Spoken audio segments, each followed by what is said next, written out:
Hi everyone, welcome to another edition of Adorned with Dignity. We're on day 7 and we're talking about the constant mitzvah not to follow after our hearts and eyes.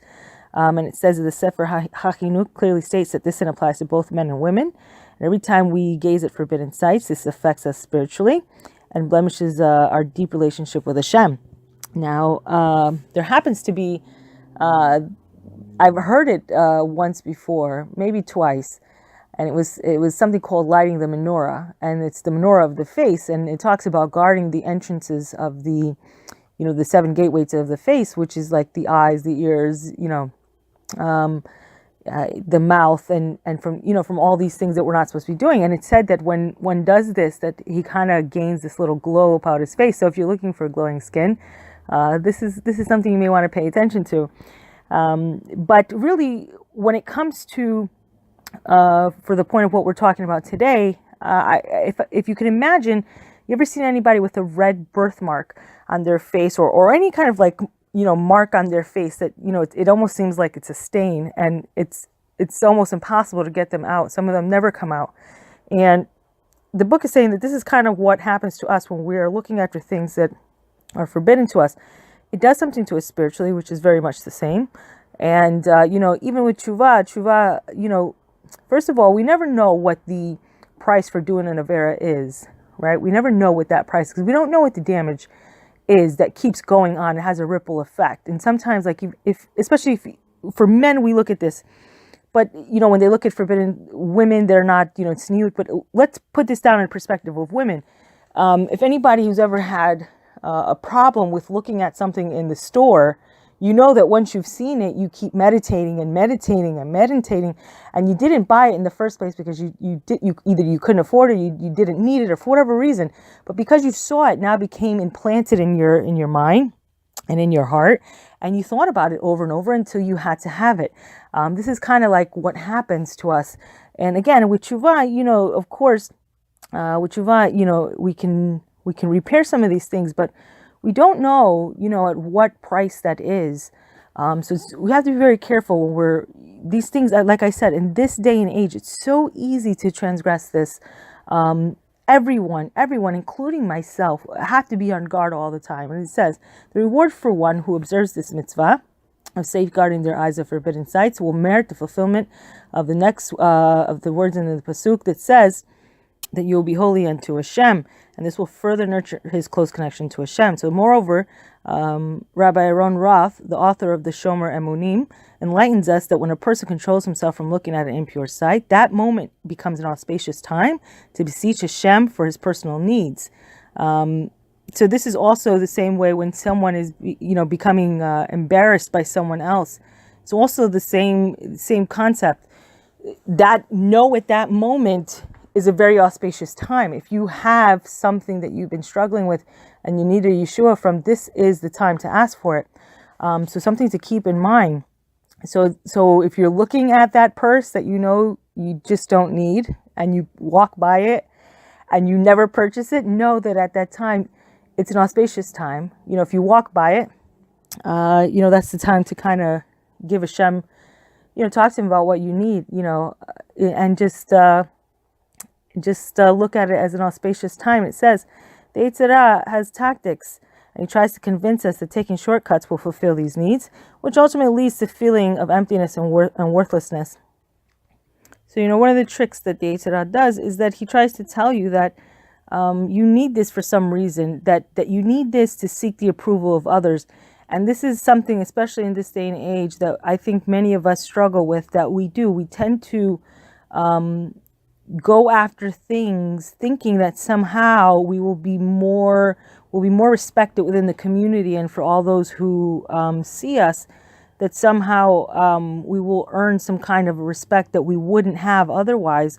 This is a big trick of the Yetzirah, and it's important to realize this, because when it comes to taking on this mitzvah of kisurosh, this becomes one of your key battlegrounds, the perception you think others have of you. So if you're struggling with this concept, and again, you have to see it from its very source and its root, because once you get this into your psyche, and you become aware of it, you start to understand, because, if you're putting on now, let's, take it on, you're taking a tichel, you're going out, and all of a sudden, the first thing that's going to hit your head is, what is everyone saying about me?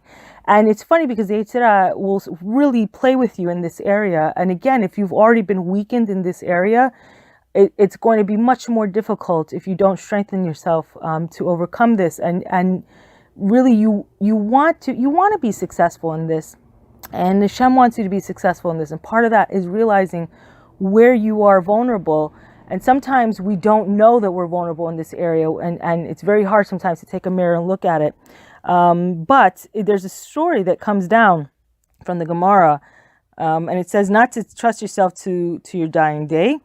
And this is true. I mean, you have a Yetzirah until your dying day. So you can be like 94, 95, and you still can have a problem in this area. And there's a story brought down by Yochanan Kohen Gadol that proves this point. It says that he was a great tzaddik and a Talmid Chacham. Yet in his later years, he became an apikoros. And when they asked him how this happened, he confessed that he had been reading secular books and felt that it wouldn't affect him. But it did contaminate his soul nevertheless. And his emunah was affected, and he eventually abandoned Judaism, lo aleinu. So really, all of us, Hashem should help us each and every day, because we really need it. And it says that each time we are challenged in the area of forbidden sights, we can ask ourselves, is it worth this moment of enjoyment or convenience to blemish my neshama and taint my connection with Hashem? Through controlling myself, I earn boundless rewards, and cultivating my relationship with Hashem.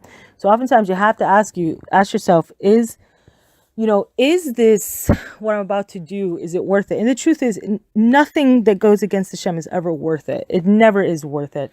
I think sometimes if we can get into the habit of asking, especially when we're if you have to ask yourself, is this okay to do whatever we're doing? Chances are it's probably not, right? But if you're still unsure, ask yourself, what does Hashem get out of this, right? And if he's not getting anything out of this, he's not going to bring him nachas, joy, kiddush Hashem, then the chances are you should just walk away from it. And that at that point, that's a test right there. That's the battle. So just, if I think we've incorporated this question into our daily lives, we'll probably be more successful and start to recognize when we're being challenged a lot sooner than probably we had been in the past. And there's a personal story in this book that talks about a woman who was on a plane ride, and some of the planes, when they have in the headrest, they have like the TV, and they show these movies, and she had wanted to watch, but knew that it was like something that was forbidden. So she ended up drawing on the words of Rabbi Roth, who had said that at that time, if she were able to do the right thing, there would be a eitz rason to her to ask for her personal needs.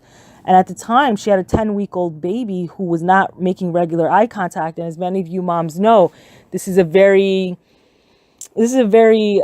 important time, because either they know at that point that there's something not right with the baby's vision or not, and her baby was not making regular eye contact. And at that point, when she turned away and decided she wasn't going to watch what was on the TV, she asked Hashem to heal her daughter's eyes, to see and to make contact with people without her having a difficulty to do it. And Hashem heard her plea, and it only took 1 week for them to notice. And of course, as any imam knows,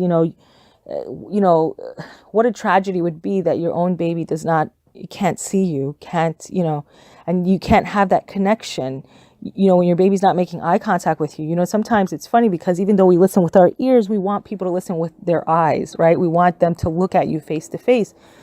So imagine that, your child cannot even make this basic connection with you. But this mom, with Hashem's help and his infinite kindness, merited to have this miracle because of the fact that she turned away and guarded her eyes. Isn't that funny? Measure for measure. She guarded her eyes, and therefore her baby's eyes were saved. It's a beautiful thing. I really, it never ceases to amaze me just how I'm always in awe at these stories. They're just so beautiful. So another woman also said that, she was suffering with these devastating headaches, and they went to give her an MRI. and the doctors had thought that she had a tumor lower lano, or actually she was told that she did have a tumor lower lano, and that it was on her eye and it was endangering her eyesight, and they were recommending surgery right away.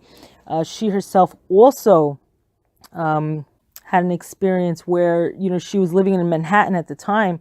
And anyone that lives in New York knows that anywhere in New York, like the highways everywhere, is just littered with billboards. A lot of them very immodest. A lot of them advertising stores that, that you should go shop at if you want to, somehow project this image that's on the billboard. And she decided at that moment, it struck her that not only was she not going to look at the billboard, she wasn't even going to go to the store. And she also, as well, measure for measure. Here we go again with the direct connection of the eyes. She also merited, after a second visit, they went to the top optometrist, and they also said that the tumor was gone.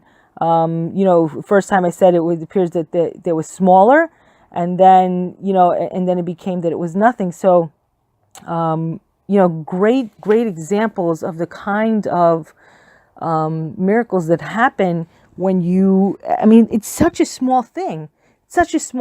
I mean, she just made a simple decision. I'm not going to look at the billboard, and I'm not even going to go to the store. I'm not going to do it. And with that right there, she had her eyes back. It's amazing. It only takes a little effort. That's it. Hashem says, you give me, just the size of a pinhole, make for me a size of a pinhole, and I'll do the rest. I'll open up, the floodgates. So, every time we turn away from forbidden sights, especially, a lot of people have taken on the mitzvah of filtering out their technology, their phones and the computers, to be, especially if they know if they're in these challenges, with the purity,